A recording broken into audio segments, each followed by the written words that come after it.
नमस्कार, मैं हूं सत्यपाल और आप देख रहे हैं CWB हिंदी न्यूज। शक संवत 1948 विक्रम संवत 2083 आज ज्येष्ठ मास के कृष्ण पक्ष की तृतीया तिथि और दिन सोमवार है। तदनुसार अंग्रेजी तारीख 4 मई सन 2026। सबसे पहले आज की सुर्खियां। हरियाणा में गिरे ओले, हिसार, फतेहाबाद और नारनौल में बारिश, 9 जिलों में रेड अलर्ट, तो वहीं 3 दिन खराब रहेगा मौसम, बताएंगे ताजा हाल। अहिरवाल की राजनीति में बने नए समीकरण, राव इंद्रजीत सिंह व राव नरवीर के बीच सियासी संतुलन। हरियाणा आरटीई नियम सख्त, 10 दिन में नहीं किया रिपोर्ट तो एडमिशन होगा रद्द। कुलदीप बिश्नोई को नोटिस जारी करेगी बीजेपी, बुड़ोली बोले जरूरी नहीं जैसा बाप वैसा बेटा भी निकले। हरियाणा में बिजली संकट का अलर्ट, सरकार ने लागू किया इमरजेंसी प्लान। हरियाणा में आंगनवाड़ी केंद्रों को लेकर नई अपडेट, बच्चों को मिलेंगे ये बड़े फायदे। आज पश्चिम बंगाल, असम समेत आएंगे 5 विधानसभा चुनाव के नतीजे। अधिकतर लोगों की नजरें पश्चिम बंगाल विधानसभा चुनाव के नतीजों पर होगी। हिसार मेहंदीपुर बालाजी के बीच रोडवेज ने सीधी बस सेवा को दिखाई हरी झंडी। हरियाणा सरकार का बड़ा फैसला, अब इन स्कूलों में भी मिलेगी मुफ्त शिक्षा, फीस खत्म करने का प्रस्ताव तैयार। हाईकोर्ट का बड़ा फैसला, शादी के बाद भी नहीं बदलेंगे आरक्षण के नियम। 33 साल बाद महेंद्रगढ़ नगर पालिका को मिलेगी नई बिल्डिंग की सौगात, आधुनिक सुविधाओं से होगी लैस। विनेश फोगाट का सनसनीखेज खुलासा, बोली में खुद भी यौन शोषण की शिकार। नेपाल बोला भारतीय यात्री लिपुलेख से मानसरोवर न जाएं, ये हमारा इलाका। और भारत का सबसे बड़ा प्राइवेट सैटेलाइट दृष्टि लॉन्च हुआ, ऑप्टिकल और रडार दोनों से फोटो ले सकता है। ऐसा करने वाला दुनिया का पहला उपग्रह। और अब खबरें विस्तार से। हरियाणा में रविवार शाम अचानक से मौसम ने करवट ले ली। सिरसा, हिसार, भिवानी और महेंद्रगढ़ में तेज बारिश के साथ ओलावृष्टि हुई, तो वहीं नारनौल, फतेहाबाद और जींद में बारिश हुई है। सुबह अंबाला में आंधी के साथ बारिश हुई। अंबाला में सुबह 8 बजे अंधेरा छा गया। मौसम विज्ञान केंद्र चंडीगढ़ ने महेंद्रगढ़, भिवानी, चरखी दादरी, रेवाड़ी, झज्जर, रोहतक, सोनीपत, जींद और कैथल में बारिश को लेकर और ओलावृष्टि का रेड अलर्ट जारी किया। अगले 48 घंटों में मौसम में बड़े बदलाव होने की संभावना जताई गई है। अगले 3 दिनों तक गरज चमक के साथ बारिश हो सकती है। वहीं महेंद्रगढ़ के झूक गांव में बारिश से पहले ओले गिरे, तो वहीं भिवानी में रात को बारिश के साथ ओलावृष्टि हुई है। महेंद्रगढ़ में तेज बारिश के साथ ओलावृष्टि दर्ज की गई, तो नारनौल में बारिश हुई, जिससे तापमान में गिरावट देखने को मिली है। एक पश्चिमी विक्षोभ पहाड़ों की तरफ बढ़ने की संभावना जताई जा रही है, जिसके आंशिक प्रभाव से 5 मई तक प्रदेश में बादल छाए रहने और बीच बीच में हवाएं चलने की संभावना जताई जा रही है। इस दौरान गरज चमक के साथ कई जिलों में बूंदाबांदी की संभावना है। 4 और 5 मई को बारिश और ओलावृष्टि के कारण लू से बड़ी राहत मिलने की उम्मीद जताई गई है। हरियाणा पावर परचेज सेंटर के ताजा अनुमानों के मुताबिक साल 2026-27 के पीक सीजन के दौरान राज्य में बिजली की अधिकतम मांग 16,454 मेगावाट तक पहुंच सकती है। यह अब तक का सबसे उच्चतम स्तर होगा। बढ़ती डिमांड को देखते हुए बिजली विभाग अलर्ट मोड पर आ गया है और उपभोक्ताओं को निर्बाध आपूर्ति सुनिश्चित करने के लिए आपात खरीद योजना लागू कर दी गई है। संभावित बिजली संकट को टालने के लिए हरियाणा विद्युत विनियामक आयोग ने शॉर्ट टर्म बिजली खरीद के प्रस्ताव को लेकर हरी झंडी दिखा दी है। इसके तहत जून से अगस्त के लिए 687 मेगावाट अतिरिक्त बिजली खरीदी जाएगी। सरकार ने कमी को पूरा करने के लिए कई स्रोतों से हाथ मिलाया है, जिसमें CGPL मुंद्रा गुजरात होगा। यहां से 380 मेगावाट बिजली ली जाएगी। इसके अलावा केंद्र सरकार के कोटे से 337 मेगावाट अतिरिक्त बिजली का इंतजाम भी किया गया है। मई माह के लिए तकरीबन 6 रुपए 10 पैसे प्रति यूनिट की दर से खरीद का प्रस्ताव रखा है। हरियाणा में मौलिक शिक्षा निदेशालय की तरफ से शैक्षणिक सत्र 2026-27 के लिए शिक्षा के अधिकार के तहत प्राइवेट स्कूलों में दाखिले की समय सीमा और दिशा निर्देश जारी कर दिए गए हैं। विभाग द्वारा साफ कर दिया गया है कि ऑनलाइन लॉटरी में सिलेक्ट किए गए बच्चों को स्कूल बिना किसी ठोस वजह के एडमिशन देने से इनकार नहीं कर सकते। लॉटरी रिजल्ट 29 अप्रैल 2026 को जारी किया जा चुका है। सफल उम्मीदवारों को आवंटित स्कूलों में 30 अप्रैल से लेकर 9 मई 2026 के बीच रिपोर्ट करना अनिवार्य है। अगर छात्र निर्धारित 10 दिनों के अंदर अंदर स्कूल नहीं पहुंचता है तो उसका आवेदन रद्द समझा जाएगा। निदेशालय के मुताबिक सिर्फ स्कूल कुछ स्थितियों को लेकर ही दाखिले के लिए मना कर सकते हैं, जैसे कि निवास प्रमाण पत्र का न होना, आयु प्रमाण पत्र न होना, DG श्रेणी के लिए वैध दस्तावेजों की कमी होना व EWS श्रेणी के लिए वार्षिक आय 1,80,000 रुपए से अधिक होना और निर्धारित समय सीमा के अंदर रिपोर्ट न करना शामिल है। अगर कोई स्कूल एडमिशन में आनाकानी करता है तो अभिभावक ब्लॉक लेवल की निगरानी समिति से संपर्क कर सकते हैं। समिति को 5 दिनों के अंदर अंदर शिकायत का निपटारा करना होगा। इसके अतिरिक्त खंड स्तर पर हल न मिलने पर मामला जिला मौलिक शिक्षा अधिकारी के पास जाएगा। किसी भी मदद के लिए अभिभावक कार्य दिवसों में सुबह 9 बजे से लेकर शाम 5 बजे के बीच 0172 504 9801 पर फोन भी कर सकते हैं। अहिरवाल की राजनीति में शनिवार को नए राजनीतिक समीकरण बनते दिखाई दिए। मुख्यमंत्री नायब सिंह सैनी द्वारा सिर्फ एक कार्यक्रम तक सीमित नहीं था, बल्कि पार्टी में पिछले कई साल से दक्षिण हरियाणा के लिए चली आ रही परंपरा से अलग एक राजनीतिक इंजीनियरिंग का एक नया प्रयोग था। अपने एक दिन के दौरे में सबसे पहले उन्होंने राव इंद्रजीत के खिलाफ 319 दिन से चले आ रहे जनता के गुस्से को कैबिनेट में अपने साथी राव नरवीर की मौजूदगी में शांत करवाया और फिर सीधे रामपुरा हाउस पहुंच राव इंद्रजीत के घर पर भोजन कर अहिरवाल की राजनीति में शक्ति संतुलन की नई तस्वीर का खाका भी खींचा। नायब सिंह सैनी का यह कदम इस बात का संकेत है कि लोग उनके नेतृत्व को स्वीकार कर रहे हैं। वे भाजपा के पूर्व सीएम की नीति से अलग चलते हुए सबको साथ लेकर चलने में विश्वास रख रहे हैं। राव इंद्रजीत सिंह कई बार अपने भाषणों में मुख्यमंत्री बनने की इच्छा जता चुके हैं। ऐसे में नायब सिंह सैनी का पहुंचना और साथ में लंच करना दोनों नेताओं के बीच बढ़ती नजदीकियों और बदलते राजनीतिक समीकरणों का संकेत माना जा रहा है। हरियाणा सरकार शिक्षा व्यवस्था को और मजबूत बनाने की दिशा में बड़ा कदम उठाने जा रही है। राज्य के सभी 1638 मॉडल संस्कृति स्कूलों में विद्यार्थियों के लिए निःशुल्क शिक्षा लागू करने की तैयारी है। शिक्षा विभाग ने दाखिला शुल्क और मासिक फीस पूरी तरह समाप्त करने का प्रस्ताव तैयार करके सरकार को मंजूरी के लिए भेज दिया है। मंजूरी मिलते ही आगामी शैक्षणिक सत्र यानी 2027-28 से बिना किसी शुल्क के प्रवेश और पढ़ाई की सुविधा मिलेगी। इन स्कूलों में पहली से 5वीं तक प्रवेश के लिए 500 रुपए व छठी से 12वीं तक 1000 रुपए शुल्क लिया जाता है। कक्षा के अनुसार हर महीने 200 रुपए से लेकर 500 रुपए तक फीस भी देनी पड़ती है। फीस समाप्त होने से आर्थिक रूप से कमजोर परिवारों को बड़ा लाभ मिलेगा। हरियाणा में मॉडल संस्कृति स्कूल योजना की शुरुआत वर्ष 2020 में की गई थी। ये स्कूल सामान्य सरकारी स्कूलों की तुलना में आधुनिक शिक्षा व्यवस्था, बेहतर आधारभूत सुविधाओं और भारतीय संस्कृति आधारित पाठ्यक्रम के लिए खास माने जाते हैं। यह स्मार्ट कक्षाएं, अंग्रेजी माध्यम से शिक्षा, गतिविधि आधारित पढ़ाई और भाषा संस्कृति पर विशेष जोर दिया जाता है।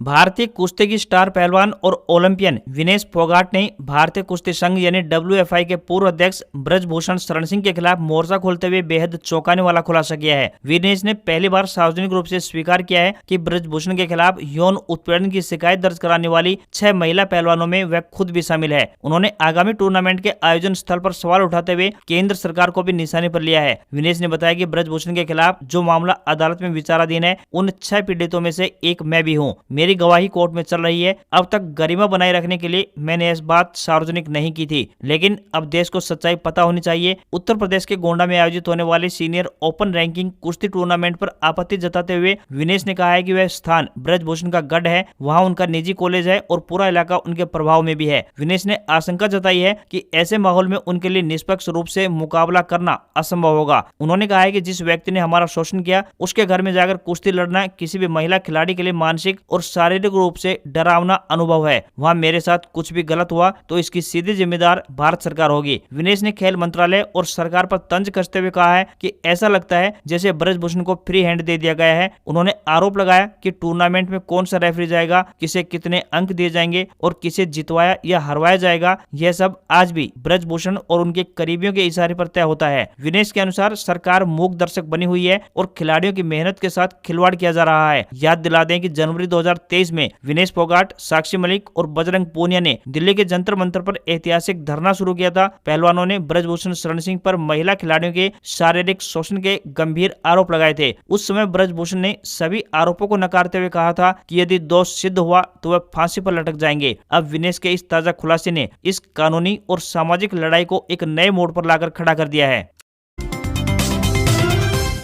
हरियाणा में कांग्रेस संगठन को मजबूती देने की दिशा में बड़ा कदम उठाते हुए महिला कांग्रेस के नवनियुक्त प्रदेश अध्यक्ष पारुल चौधरी रविवार को औपचारिक रूप से अपना कार्यभार संभाल लिया। इस मौके पर नेता प्रतिपक्ष भूपेंद्र सिंह हुड्डा, दीपेंद्र सिंह हुड्डा, राव नरेंद्र सिंह और अलका लांबा सहित पार्टी के कई वरिष्ठ नेता, सांसद, विधायक और कार्यकर्ता मौजूद रहे। पारुल चौधरी की नियुक्ति का आदेश कांग्रेस महासचिव केसी वेणुगोपाल की ओर से जारी किया गया था। इससे पहले इस पद पर सुधा भारद्वाज कार्यरत थी। उन्हें अभी पंचकुला नगर निगम सीट से कांग्रेस ने प्रत्याशी बनाया है। पारुल चौधरी ने साल 2014 के विधानसभा चुनाव में पटौदी सीट से कांग्रेस प्रत्याशी के रूप में चुनाव लड़ा था। हालांकि उन्हें भाजपा की उम्मीदवार बिमला चौधरी से हार का सामना करना पड़ा था। उनके पिता स्वर्गीय भूपेंद्र चौधरी वर्ष 2005 में इसी सीट से कांग्रेस विधायक रहे थे। अपनी नियुक्ति के बाद पारुल चौधरी ने कहा कि वह प्रदेश की महिलाओं की आवाज बनकर काम करेंगी और संगठन को जमीनी स्तर पर मजबूत करने का प्रयास करेंगी। पारुल चौधरी पेशे से वकील हैं और पटौदी क्षेत्र से संबंध रखती हैं। उन्हें चौधरी भूपेंद्र सिंह हुड्डा खेमे के करीबी माना जाता है। हरियाणा सरकार ने बच्चों के बेहतर भविष्य और विकास के लिए एक ठोस कदम उठाया है। बता दें कि राज्य सरकार ने 4000 से अधिक आंगनवाड़ी केंद्रों को सरकारी भवनों में स्थानांतरित करने का बड़ा फैसला लिया है। सरकार की इस पहल से छोटे बच्चों को बेहतर सुविधाएं और अनुकूल वातावरण मिल सकेगा। वर्तमान में बड़ी संख्या में आंगनवाड़ी केंद्र किराए या फिर अस्थायी भवनों में संचालित हो रहे हैं, जहां आधुनिक सुविधाओं की कमी होने के कारण बच्चों और कार्यकर्ताओं दोनों को परेशानी का सामना करना पड़ रहा है। कई स्थानों पर कमरों के अभाव में टीन शेड के नीचे केंद्र बनाए गए हैं, जिससे गर्मी, सर्दी और बारिश के मौसम में समस्या और अधिक बढ़ जाती है। इससे बच्चों के विकास और पोषण पर भी दुष्प्रभाव पड़ता है और उनके प्रारंभिक शिक्षा स्तर में भी रुकावटें आती है। सरकार के अनुसार इन केंद्रों को सरकारी स्कूलों या फिर अन्य सुरक्षित भवनों में स्थानांतरित करने से बच्चों को साफ सुथरा परिसर, शौचालय, पेयजल और खेलकूद जैसी सुविधाएं मिलेंगी। इनके साथ ही बच्चों का प्री स्कूल शिक्षा स्तर भी बेहतर होगा। जो सरकारी भवनों में संचालित सक्षम आंगनवाड़ी है, उनमें LED स्क्रीन, स्वच्छ पानी, पोषण वाटिका और शिक्षण सामग्री जैसी सुविधाएं उपलब्ध करवाई जा रही हैं, जिससे बच्चों के संपूर्ण विकास को बढ़ावा मिल रहा है। दक्षिण हरियाणा के महेंद्रगढ़ जिले से एक अच्छी खबर सामने आई है। बता दें कि शहरवासियों से लेकर नगरपालिका कर्मचारियों तक दशकों से जर्जर और संकीर्ण भवन में चल रहे नगरपालिका कार्यालय को अब जल्द ही नई बिल्डिंग की सौगात मिलने जा रही है। 33 साल बाद महेंद्रगढ़ नगरपालिका को नए आधुनिक भवन का तोहफा मिलेगा। ऑटो मार्केट के पीछे करीब 3 एकड़ खाली पड़ी नगरपालिका की जमीन पर नए भवन का निर्माण किया जाएगा। यहाँ 4 करोड़ 62 लाख रुपए की लागत से एक भव्य और आधुनिक सुविधाओं से लैस 3 मंजिला नया बिल्डिंग का निर्माण कार्य जोरों शोरों से चल रहा है। नगर पालिका के एक अधिकारी ने बताया कि नई बिल्डिंग आधुनिक वास्तुकला और तकनीकी सुविधाओं से लैस होगी। ग्राउंड फ्लोर के साथ साथ अन्य 2 मंजिल का निर्माण भी किया जाएगा। पार्षदों और अधिकारियों की बैठक के लिए एक बड़ा और आधुनिक मीटिंग हॉल भी तैयार किया जाएगा। 3 एकड़ का विशाल क्षेत्र होने के चलते पार्किंग स्थल की व्यवस्था भी बढ़िया से हो जाएगी। आमजन के लिए वेटिंग हॉल और सिंगल विंडो सिस्टम जैसी सुविधाएं विकसित की जाएंगी।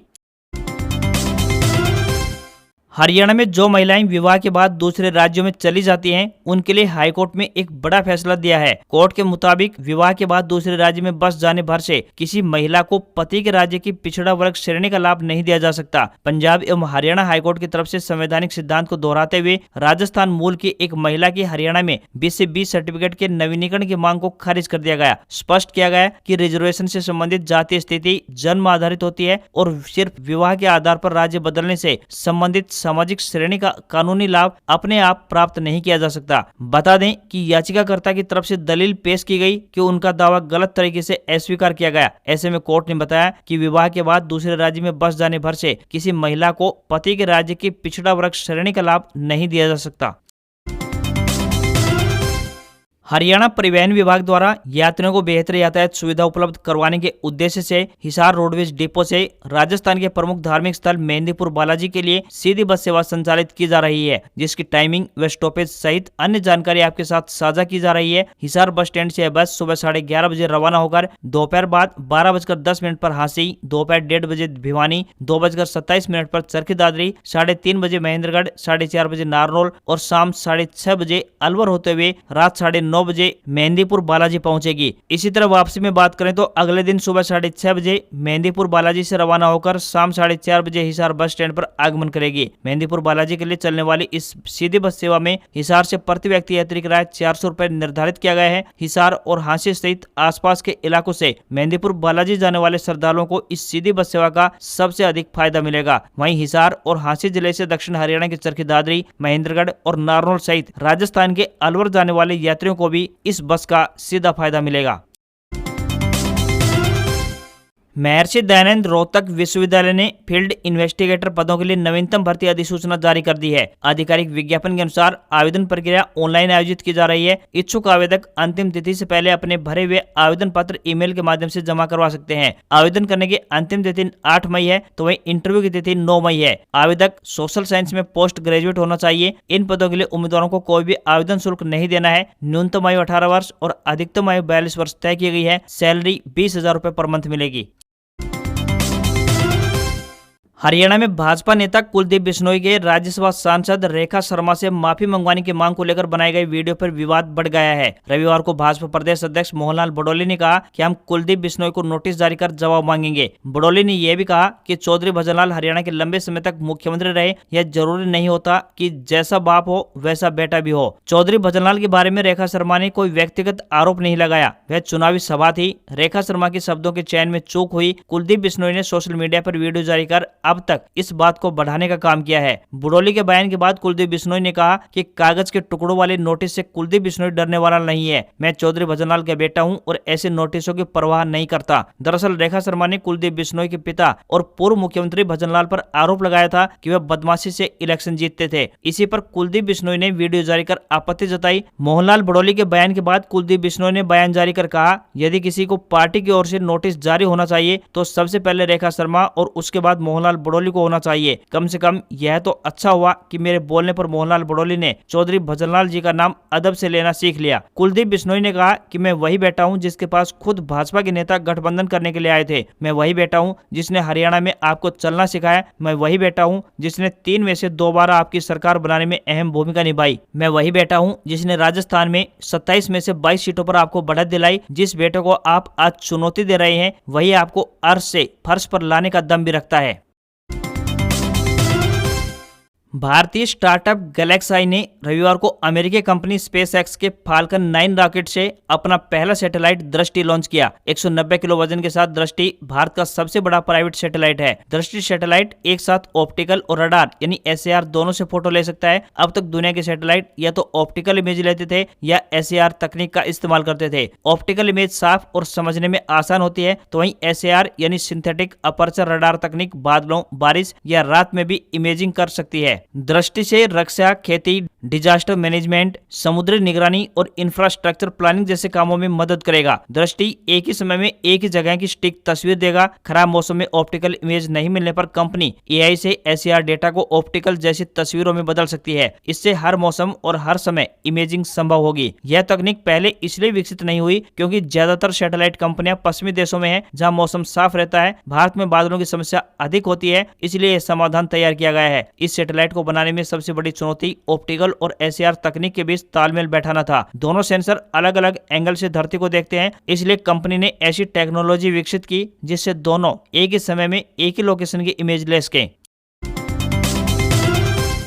सोमवार यानी आज 4 मई को जब बाजार खुलने जा रहा है तो निवेशकों की नजर अमेरिका ईरान के बीच शांति वार्ता पर रहेगी। इसके अलावा टाटा टेक और BHEL जैसी कंपनियों के चौथी तिमाही के नतीजों से लेकर विदेशी निवेशकों की खरीद बिक्री जैसे फैक्टर्स भी बाजार की चाल तय करेंगे। भारतीय शेयर बाजार के लिए पिछला हफ्ता भारी उतार चढ़ाव वाला रहा। गुरुवार को सेंसेक्स और निफ्टी में 0.7% से अधिक की गिरावट दर्ज की गई। शुक्रवार को महाराष्ट्र दिवस के कारण बाजार बंद रहा, लेकिन इस दौरान वैश्विक स्तर पर कई बड़े घटनाक्रम भी हुए हैं। शनिवार को ईरान ने अमेरिका को एक नया शांति प्रस्ताव भेजा है जिसमें 14 प्रमुख बिंदु शामिल हैं। अमेरिकी राष्ट्रपति डोनाल्ड ट्रंप ने कहा है कि वे इस प्रस्ताव की खुद समीक्षा करेंगे। Tata technologies, Tata chemicals, BHEL, Godrej properties और एथर एनर्जी जैसी कंपनियों के चौथी तिमाही के नतीजे आएंगे। तो वहीं शनिवार को डीमार्ट और कोटक बैंक ने नतीजे घोषित किए थे। इन दोनों कंपनियों के शेयरों में सोमवार को हलचल देखने को मिल सकती है। वहीं गुरुवार को भारतीय रुपया डॉलर के मुकाबले अब तक के अपने सबसे निचले स्तर यानी 95 रुपए 33 पैसे के स्तर पर पहुंच गया है। आज खबरों में इतना ही। देखते रहिए आपका अपना हरियाणा का सबसे बेहतरीन news channel CWB Hindi news. नमस्कार। इसी आशा के साथ आपका दिन शुभ रहे।